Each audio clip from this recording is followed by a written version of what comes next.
right. Okay, we're going to show you right on a map. I got the atlas right here. Tell me about this river that's right there. What is it?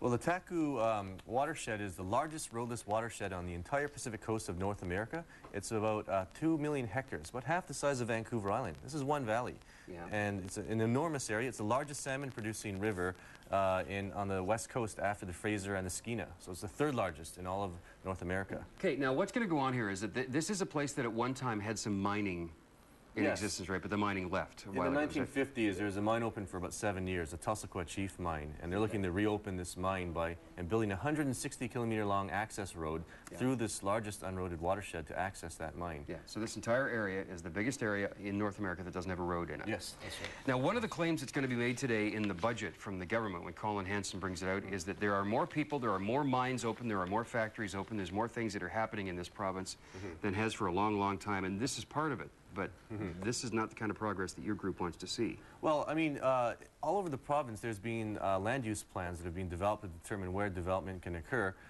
in a more systematic fashion. Now, we have some problems with some land use plans, but at least there are land use plans in most parts of the province.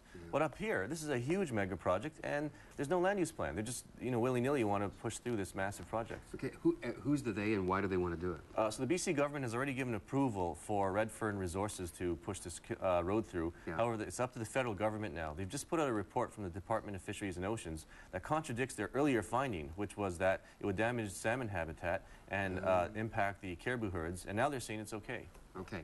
We have some pictures of this area, I believe, that we can take a look at as well. And while we do that, I'm going to ask you a question here. That the study was done and it's been deemed as something that's okay to go ahead by the government, yet it's the environmentalists who feel that this shouldn't happen. So how do you find a compromise? This comes down to the age-old thing about button heads with the government about what's environmentally correct, jobs versus environment. How do you do that? Well, at the very least, there needs to be a systematic process, a land use plan to determine which areas are most sensitive, which areas are not, as opposed to ramming this road through. So in this area, basically, there's no planning. They just want to do it. And in fact, the BC Liberals are very given the go-ahead. The federal government is moving that way unless people speak up. And luckily, I'm very happy that people of Victoria are speaking up in a big way. Now, we're going to give you a website in a couple of minutes that if you have concern about this, you can go to that website to lodge your complaints about this. Another thing about the road is that it opens the area up not only to industry, but to those who hunt. Yes, that's right. So the East Atlant mountain caribou herd is an endangered herd, and the First Nations have stopped hunting in the area, but once you push a road, the access road through this pristine area, then you open it up to all sorts of road-based hunters. And, the Canadian Wildlife Service identified this as a major problem for the caribou if you provide access. Why have the First Peoples stopped hunting the area?